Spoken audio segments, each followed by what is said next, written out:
उत्तर प्रदेश की 10 विधानसभा पे उपचुनाव होना है, जिसमें अलीगढ़ की खैर विधानसभा भी है। देखिए, खैर विधानसभा से अनूप वाल्मीकि जो कि राजस्व राज्य मंत्री थे, उनको जिम्मेदारी दी गई हाथरस लोकसभा क्षेत्र की, और उन्होंने हाथरस लोकसभा से सांसद बन गए और उन्होंने खैर विधानसभा से यानी कि विधायकी पद से इस्तीफा दे दिया।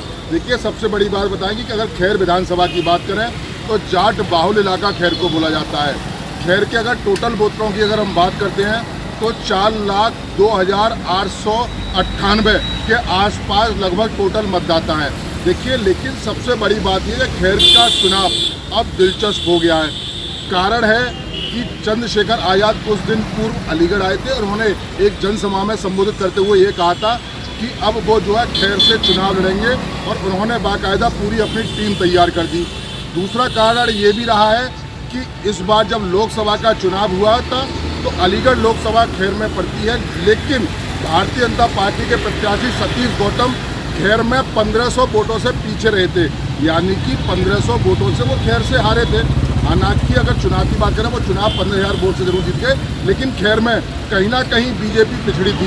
अब दो युवाओं की जोड़ी, क्योंकि उत्तर प्रदेश में जिस तरीके से प्रत्याशी उतारे गए एनडीए गठबंधन के द्वारा, अखिलेश यादव के द्वारा, तो कहीं ना कहीं अब ये चुनाव रोचक होता हुआ जा रहा है। देखिए, हमारे साथ में लोग मौजूद हैं। सबसे पहले हम बात करते हैं कांग्रेस की, क्योंकि इस बार का ट्विस्ट कांग्रेस में इस तरीके का आया है, क्योंकि दो युवाओं की जोड़ी ने वाकई उत्तर प्रदेश में कमाल किया है, जिसका अंदाजा भी नहीं था, अंदाजा से परे काम हुआ है। खैर में उपचुनाव होना है, 4,02,898 के आसपास खैर में टोटल मतदाता हैं। किस तरीके का रणनीति क्या रहेगी और चुनाव के मुद्दे क्या रहने वाले हैं और जीत का आकलन कैसे होगा? खैर विधानसभा हम जीतने जा रहे हैं और भाजपा को हम बुरी तरह से हराएंगे। मैं आपको बता देना चाहता हूँ, राहुल गांधी जी की लहर पूरे देश, प्रदेश, अलीगढ़ सब जगह चल रही है। जो आप अपने अभी प्रदेश के अंदर चुनाव में आपने देखा कि जो राहुल गांधी जी ने पिच तैयार की, उस पर इंडिया गठबंधन के प्रत्याशियों ने खूब ज़बरदस्त बैटिंग की, जिसकी आंधी में भाजपा के प्रत्याशी उड़ गए, और कहीं ना कहीं ये लहर हमारी आज भाजपा पर भारी पड़ गई। और इस वक्त जो देश के अंदर सरकार चल रही है वो दो पायों वाली सरकार चल रही है। उत्तर प्रदेश का चुनाव होना है और विधानसभा फुल मेजोरिटी। उसी तरह से खैर विधानसभा किसान बहुल इलाका है, जाट बहुल तो है, साथ साथ किसान बहुल इलाका जो देश का अन्नदाता है।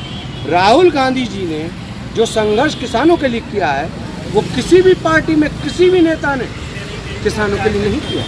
किसानों के लिए उन्होंने हमारा अगर आप मैनिफेस्टो देखें तो किसानों का कर्ज माफ, किसानों के लिए न्याय गारंटी में तमाम योजनाएं, तमाम उनके लिए जो है उसके अंदर कृषि उपकरण से लेकर उनके जीएसटी मुक्त से लेकर तमाम चीज़ें थी। तो कहीं ना कहीं किसान बहुल इलाका है और किसानों को मालूम है कि मेरे लिए हितकारी पार्टी कांग्रेस है, राहुल गांधी हैं, तो वहाँ खैर मैनिफेस्टो में आपके पे आ जाता हूँ।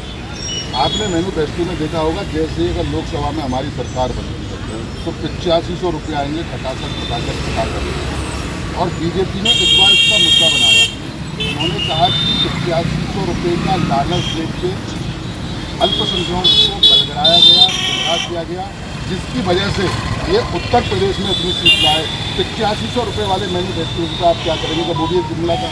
अभी आपने कहा अल्पसंख्यकों को बलगड़ाया गया। बीजेपी एक झूठी पार्टी है, भारतीय झूठी पार्टी। बीजेपी का उल्लेख भारतीय झूठी पार्टी, और मोदी की गारंटी यानी झूठ की गारंटी। मैं आपको 8500 रुपये अगर हम देश की यहाँ उत्तर प्रदेश की महिलाओं को, देश की महिलाओं को अगर कांग्रेस दे रही थी सत्ता में आने के बाद, तो इनके पेट में दर्द क्यों हो रहा था? इन्होंने तो 16 लाख करोड़ रुपए चंद उन उद्योगपतियों के माफ़ कर दिए। अगर हमने ये कहा कि युवाओं को जो बेरोजगार हैं, जो डिप्लोमा होल्डर हैं और जो ग्रेजुएट होंगे और बेरोजगार होंगे, तो भी हम उनको पैसे देंगे। तो इनके लाइनें बहुत लगी, लोग बाग कांग्रेस के कार्यालय पे मुस्लिम महिला बड़ी तादाद में गई और वो पर्चे भी बटे, उस पर साइन करवा गया, आप कहाँ के रहने वाले हैं, गाँव कौन सा है, ये पर्चे बनेगा, 8500 रुपये आपके खाते में आएंगे महीने के महीने खटा। अगर मेरा घोषणा पत्र है तो मैं जनता के बीच लेके नहीं जाऊंगा? कैसी बात करते हैं आप? आप एक पत्रकार हैं। अरे तो बीजेपी की बातें बीजेपी को कौन सुन रहा है इस वक्त? बीजेपी भारतीय झूठी पार्टी है। बीजेपी का काम है दुष्प्रचार करना। हम ये कह रहे हैं अगर हमारी सत्ता आती तो हर महिला को, गरीब महिला को 8500 रुपये आते खटाखट। यही तो राहुल गांधी ने कहा था। हमारी सत्ता थोड़ी सी कमजोरी की वजह से नहीं आ पाई, लेकिन हमने लोगों का दिल जीता और हो भी सकता है। मैं आपको बता दूं क्या रहने वाले हैं, क्या लग रहा है, क्योंकि खैर मैं देखिए खैर पे ही आता हूँ। Raja Mahendra Pratap Singh state university, defence corridor दोनों खैर विधानसभा में क्या रहेंगे और क्या क्या विकास रोड बना हुआ है, सारे बताते हैं पूरा रोड तैयार कर दिया, खैर में अच्छा विकास किया गया है, तो क्या लग रहा है आपके मुद्दे क्या रहने वाले, खैर की जनता को कैसे मनाइएगा? खैर की जनता के बीच हम जा रहे हैं और खैर की जनता का एक मत मानना कि इस वक्त वहाँ की जनता जैसे लोकसभा में राहुल गांधी के साथ थी, कांग्रेस के साथ थी, तो अब सिर्फ जनता कांग्रेस में हो चुकी है और कांग्रेस के साथ खड़ी है। और किसान तो साफ साफ कह रहे हैं कि अगर मेरे लिए कोई हितकारी पार्टी है तो मेरे लिए सिर्फ कांग्रेस है। हमारे लिए भाजपा जो है, भाजपा की सरकार ने हमारी जानें ली हैं। किसान आंदोलन में 700 से ज़्यादा लोग किसान शहीद हुए, वो किसान नहीं भूल सकता। जो सरकार किसानों को शहीद कर दे वो किसान भूल जाएगा। देश का अन्नदाता, अगर आप टिकट को लेकर क्या कहेंगे, कांग्रेस के पक्ष में जाने वाली है या ये विधानसभा में जोड़ी कारगर रहेगी या फिर अलग अलग चुनाव रहेगा? देखिए, ये उपचुनाव में तो इंडिया गठबंधन का प्रत्याशी उतरेगा, जो हमारा हाईकमान फैसला करेगा। जिस दिन ये फैसला हुआ कि खैर की सीट या अन्य सीटें जो उत्तर प्रदेश की हैं, जहाँ जहाँ जो होगा, उसी वक्त तुरंत का तुरंत जल्द से जल्द प्रत्याशी उतार दिए जाएंगे। और हम सब ये मांग कर रहे हैं कि अलीगढ़ में खैर की सीट कांग्रेस को जाए, ताकि ये कांग्रेस वर्सेस भाजपा, और भाजपा को हराना है, यहाँ की जनता चाहती है। जनता चाहती है। देखिए, सबसे बड़ी बात यह है कि खैर का चुनाव इस बार दिलचस्प जरूर होने वाला है।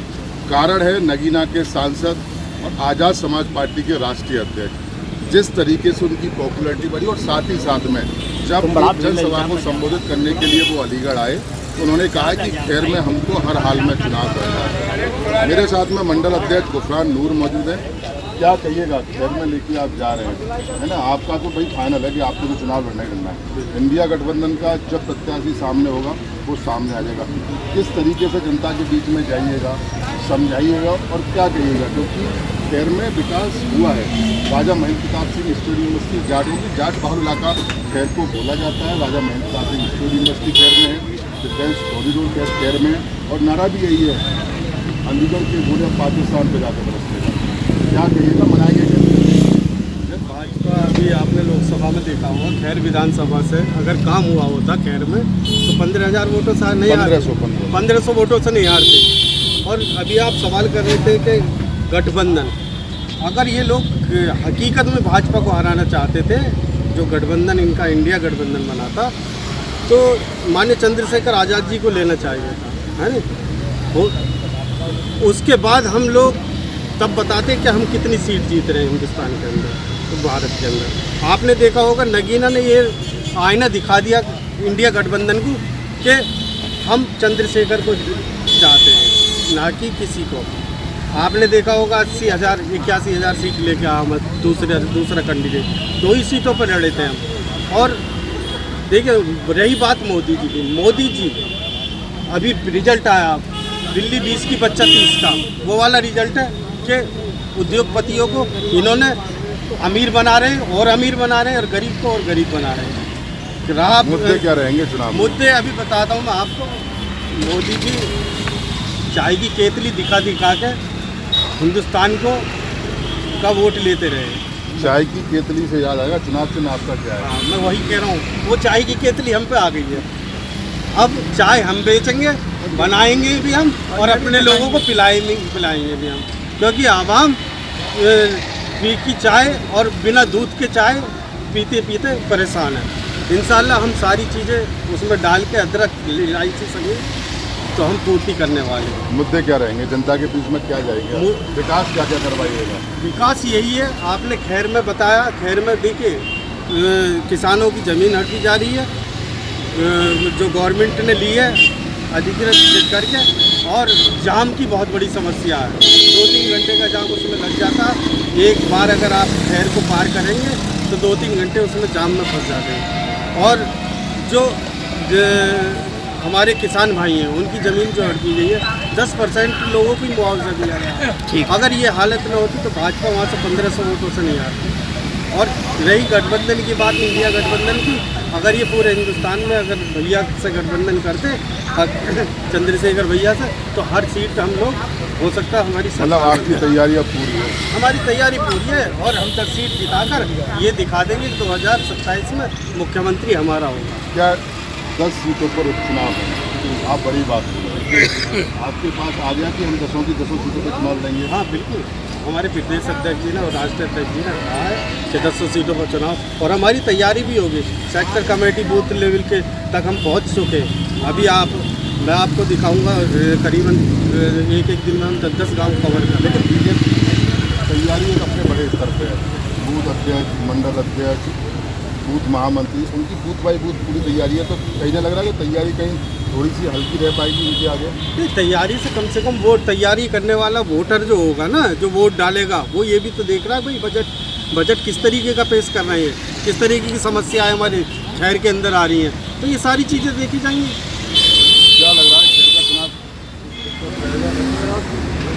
इंडिया समाज जीतेगी और ये आज़ाद पार्टी और बहुजन समाज पार्टी और बीजेपी तीनों एक ही चक्के के पहलू हैं। बीजेपी के लिए काम कर रही हैं दोनों पार्टियाँ। कौन कौन सी? आज़ाद समाज पार्टी और बीएसपी। जैसे बीएसपी जीरो हो गई, ये उठने से पहले ही वही दफन हो जाएगा। ये उपचुनाव में जो ना किस कैंडिडेट को दमानत जब्त होगी, वो नगीना की जनता इन्हें दिखा चुकी है। आपको लेके क्या कहते हैं शहर में उपचुनाव होना? ऐसा था जनाब, एक जगह 2 सांप दिख रहे थे, एक छोटा था एक बड़ा था। किसी ने पूछा कि सांप कितने का है, कि 1000 रुपये का, कि बड़ा वाला कितने का है, कि ये भी 1000 रुपये का, कि दोनों एक रेट के कैसे हैं भाई, एक छोटा एक बड़ा? बोले भाई दोनों में जहर बराबर का है। समझे आप? तो पीपल के पत्ते जितने होते हैं सब नुकीले होते हैं और बरगद की जड़ों में कभी भी पेड़ नहीं आता। बात ये नहीं है कि कौन जीतेगा, कौन हारेगा, कौन क्या करेगा। बात यह है कि आप जनता के विकास के लिए क्या कर रहे हैं। हम उस पार्टी के साथ हैं, हमें किसी से हमारी कुछ लड़ाई नहीं है। 1986 में अटल बिहारी वाजपेयी की सरकार आई थी जिसने कारगिल युद्ध भी जीता गया। हमने जब बीजेपी का विरोध कब करा था। आज सरकार में जो है राजनेता नहीं है बल्कि व्यापारी बैठे हुए हैं और हम व्यापारियों का विरोध करते हैं। इसलिए व्यापारियों का विरोध करते हैं, व्यापारी हमेशा अपना फ़ायदा सोचेगा, कभी पब्लिक का फ़ायदा नहीं सोचेगा। अरे हम तो ये कहते हैं आज़ाद समाज पार्टी है, उभर करके आओ, सिखाओ जनता को कि हम आपके साथ हैं, तो हम भी उनके साथ हैं। अगर वो भी मालूम हुआ कि वो किसी में बिक गए, किसी के पट्टू बन गए, किसी के वो बन गए, तो हम उनको भी छुटा देंगे। ये पब्लिक है, एक पेज मिलता है 5 साल का अगर पब्लिक चाहे। और इस वक्त में जो ज़रूरत है वो पढ़े लिखे समाज की ज़रूरत है। इस समाज में जाहिलों की, गुंडों की, इनकी ज़रूरत नहीं है कि कल तक सड़कों पे गुंडागर्दी करते थे, फिर शहर के गुंडे बन गए, कल को टिकट मिल गया तो मंत्री बन गए और उसके बाद वो क्या समझेंगे। तालीम जो है वो जहन को रोशन करती है और जिसके पास तालीम नहीं है वो कुछ भी बन जाए। वो अनभक्त ऐसा नहीं है कि सिर्फ बीजेपी में, अनभक्त तो हर पार्टी में मिलेंगे, आपको हर जगह मिलेंगे, आँख के अंदर उस दिमाग के भी अंदर। शहर की जनता ने वही सोचा कि जो शहर की जनता ने सिर्फ अभी जो है चमक देगी है और चमक डूबता हुआ सूरज नहीं देगा शहर की जनता को। जो दिखाया गया वहाँ भी लोग कम पढ़े लिखे, जाट खोपड़ी है, उधर जो समझा दिया वो समझ गए और जाट मरा हुआ जब जानी हो जब तैर ही जाए। देखिए बिल्कुल सही बात है। तमाम लोग हैं, हमारी इनसे बात हुई। अब हर प्रत्याशी अपनी जीत का दावा करते हुए जरूर नजर आ रहे हैं। देखिए शहर में उपचुनाव होना है और उपचुनाव के बाद में 4,02,898 टोटल मतदाता शहर के अंदर है। उत्तर प्रदेश के अंदर 10 सीटों पर चुनाव होना है। ट्विस्ट इस बार के चुनाव में जरूर आना है क्योंकि जो लोकसभा का चुनाव हुआ था कहीं ना कहीं जो बीजेपी थी वहाँ से पिछड़ी थी, तो उसका कारण भी कहीं लगाया जाए। क्या जाटों का नारा होना, थोड़ा ठाकुर का नारा होना, क्योंकि जाट बाहुल इलाका शहर को बोला जाता है। अब एनडीए गठबंधन भी अपनी जीत का दावा भर रहा है और कहीं ना कहीं इस चुनाव में जो ट्विस्ट डालने का काम किया है वो आज़ाद समाज पार्टी ने किया है। और लेकिन एक चीज़ आपको और बताएं कि बीजेपी अभी तक निर्धुम है। उसका कारण ये भी है कि जिलाध्यक्ष हैं वो भी खैर से आते हैं।